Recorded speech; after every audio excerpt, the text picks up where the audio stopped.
Hi friends, welcome to Josh kitchen. இன்றைக்கி பிரியாணி டேஸ்ட்டில் நெய் சோறு ஈஸியான மெத்தடில் எப்படி செய்கிறதுன்னு பார்ப்போம். அவ்வளோ டேஸ்டியாக இருக்கும் இந்த ரெசிபி. வாங்க எப்படி செய்கிறதுன்னு பார்க்கலாம்.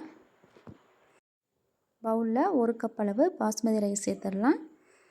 இதை 2-3 டைம் நல்லா வாஷ் பண்ணிவிட்டு இந்த மாதிரி ஊற வச்சிடலாம். 1/2 hour ஊற வச்சு எடுத்துக்கலாம். தண்ணி இந்த அளவுக்கு கிளியராக இருக்கணும். கழுவிட்டு வந்ததுக்கப்புறமா குக்கரில் 2 டேபிள் ஸ்பூன் ஆல்ரெடி நான் சேர்த்துருக்கேன். இது கூடவே 2 டேபிள் ஸ்பூன் நெய் சேர்த்துடலாம். அது நல்லா காஞ்சதும் பிரிஞ்சி இலை, பட்டை சேர்த்துக்கலாம். கூடவே 2 ஏலக்காவையும் சேர்த்துட்டு நல்லா ஃப்ரை பண்ணிடலாம். அது ஃப்ரை ஆனதும் ஒரு பெரிய வெங்காயத்தை நீள்வாக்கில் கட் பண்ணிவிட்டு சேர்த்துடலாம். கூடவே ஒரு பச்சை மிளகாவையும் 2ஆக கட் பண்ணிவிட்டு சேர்த்துடலாம். கொஞ்சமாக உப்பு இதெல்லாம் சேர்த்துட்டு நல்லா வெங்காயம் கண்ணாடி பதம் வர வரைக்கும் நல்லா இதை வதக்கிடலாம். வெங்காயம் நல்லா வதங்கினதும் ஒரு மீடியம் சைஸ் தக்காளியை பொடியாக கட் பண்ணாமல் இந்த மாதிரி 1-2ஆக கட் பண்ணிவிட்டு சேர்த்துடலாம். கூடவே கொஞ்சமாக புதினா, கொஞ்சமாக கொத்தமல்லி இலையும் சேர்த்துட்டு நல்லா வதக்கிடலாம்.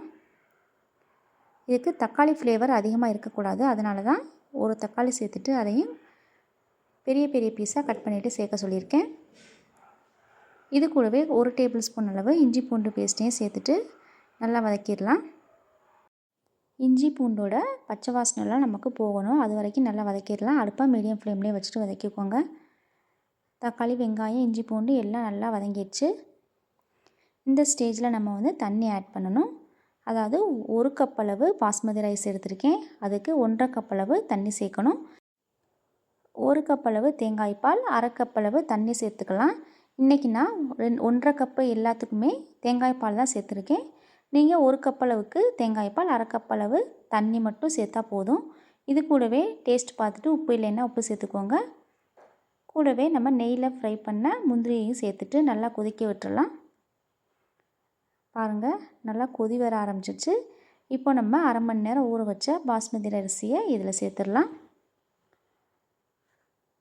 எல்லாத்தையும் சேர்த்துட்டு நல்லா மிக்ஸ் பண்ணிடலாம். நல்லா அரிசி வெந்து வரட்டும், அது வரைக்கும் வெயிட் பண்ணுவோம். பாருங்கள், அரிசி நல்லா மேலே வெந்து வந்திருக்கு. இப்போது ஒரு மூடி போட்டு மூடிடலாம்.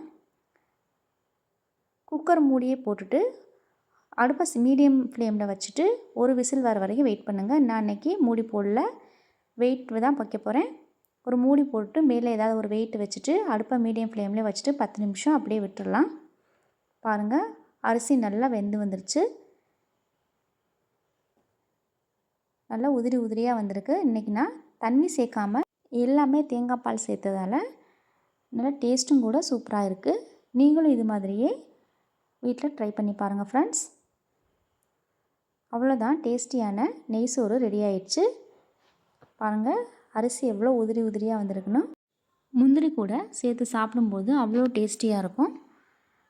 இது கூட கிரேவி வச்சு சாப்பிட்டா நல்லாயிருக்கும். முட்டை கிரேவி, சிக்கன் கிரேவி, இது எல்லாமே சூப்பர் டேஸ்டியாக இருக்கும். முட்டை மசாலா இன்றைக்கி வச்சுருக்கேன்னா இது கூட ரொம்ப டேஸ்ட்டாக தான் இருந்துச்சு. இது மாதிரியே நீங்களும் வீட்டில் ட்ரை பண்ணி பாருங்கள் ஃப்ரெண்ட்ஸ். தேங்க்யூ.